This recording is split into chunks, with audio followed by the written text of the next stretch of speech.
According to the FBI, hate crimes in America targeting Muslims or people who just appear to be Middle Eastern surged in the aftermath of 9/11. There is this cloud, with the hate crimes, with the profiling, with being rounded up. Again, I think this illustrates the power of film, that in spite of the reality, in spite of the material that we know to be true, we still embrace the mythology. The mythology is still a part of our psyches. Stereotypes take a long time to wither away. And for many of us, we're comfortable with our prejudices. We don't want to change. We've grown accustomed to this face.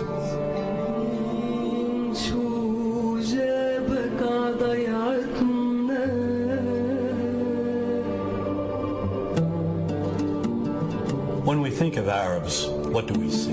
What images come to mind? Do we see actual people? People who, despite real cultural or geographical differences, do pretty much the same things that we do. When we think of Arab women, what images come to mind? Do we see women who laugh and play and who adore their children? Women who work in the home as well as outside? Would it come as a surprise to know that in many Arab countries, a majority of college students are actually women? What's our immediate image of Arab men? Do we see loving fathers? Men who want to provide for their families? What about Arab teenagers? Do we see them the way you would think about teenagers in other parts of the world?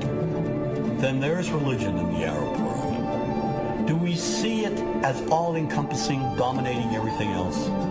Do we know that even though faith plays a huge role in the Arab world, just as it does here in the United States, that it's also true that much of the Arab world is quite secular? When we think of Arabs and religion, does Christianity come to mind?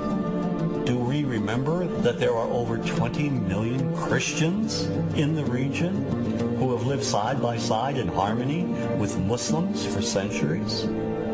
To their credit, some filmmakers have shown Arabs and American Arabs in all their complexities.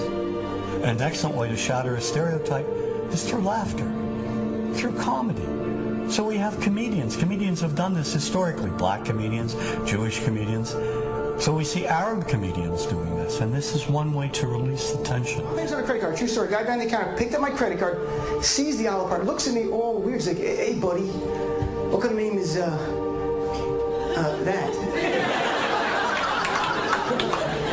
I'm like, well, sir, it's an Arabic name. He goes, what does this mean? So I'm like, well, translate it to English. It means peaceful, friendly Arab. But he's not happy because, what Arab country is your family from? So I tried the most peaceful, proper one that he would like. So I'm like, we're from the same Arab country that Aladdin is from. To his credit, Michael Moore in Fahrenheit 9/11 in the DVD includes a scene with this comedy coming out. My name really is Ahmed, and I can't fly anywhere.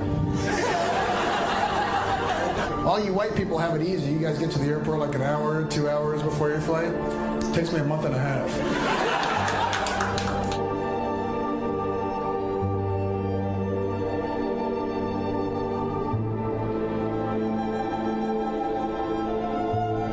Nous vivons dans un monde qu'on peut critiquer, qui est le monde de la dérision. Vous le savez bien, et dans les médias, je dirais le monde de la dérision, on se moque de tout.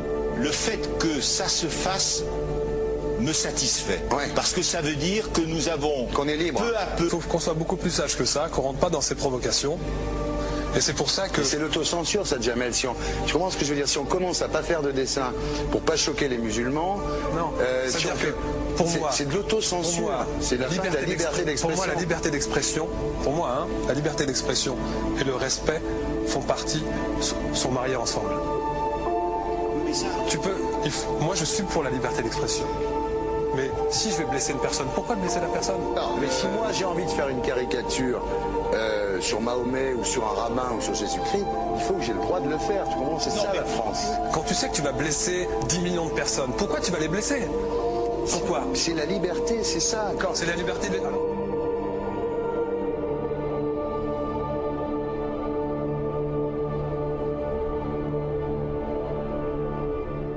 seul. Vous pensez pas que c'était à vous de vous excuser, non? En disant le sketch n'était pas très drôle, je suis désolé si j'ai blessé des gens, voilà, excusez-moi, voilà, c'est une connerie, C'est mon travail.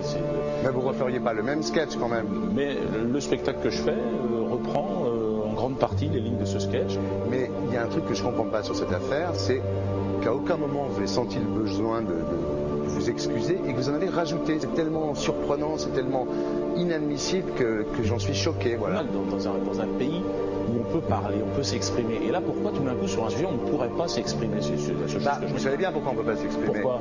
Parce que dans ce pays, on a envoyé pendant la guerre des juifs dans des chambres à gaz et que ça crée un petit problème quand même. Vous voyez ce que je veux dans ce dire? pays, on a envoyé pendant 400 ans des centaines de millions de Noirs. Il y a eu 400 ans d'esclavage. Et pourtant, ça n'a pas empêché Michel Leb de faire un sketch qui m'a fait marrer. Où il faisait un noir, et à la fin, il faisait un singe, et en parlant des narines, en parlant des lunettes. En tout cas, lui, il n'a pas été interdit d'exercer son travail. Il a même eu la Légion d'honneur. Quelqu'un qui a toute sa famille qui a été exterminée dans un camp de concentration et qui voit quelqu'un à la télé qui dit Israël.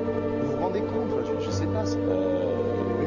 Il y a des moments où même si on connaît les gens, même si on les a invités, on leur...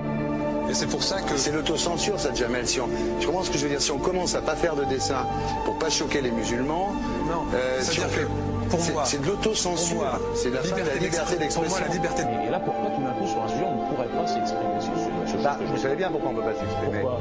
Parce que dans ce pays, on a envoyé pendant la guerre des juifs dans des chambres à gaz et que... Deux poids, deux mesures. La liberté pour tout le monde. C'est-à-dire? La liberté pour tout le monde. Il y a une personne comme Dieudonné qui a fait un rabbin, enfin qui a fait un colon juif, etc. Tous ces DVD ne sont plus dans les pactes. On l'empêche médiatiquement, on ne le voit plus. Alors que lui, c'est un comique. Plusieurs lois qui ont été faites contre l'antisémitisme. Et moi, je fais un appel aujourd'hui de faire une loi contre l'islamophobie.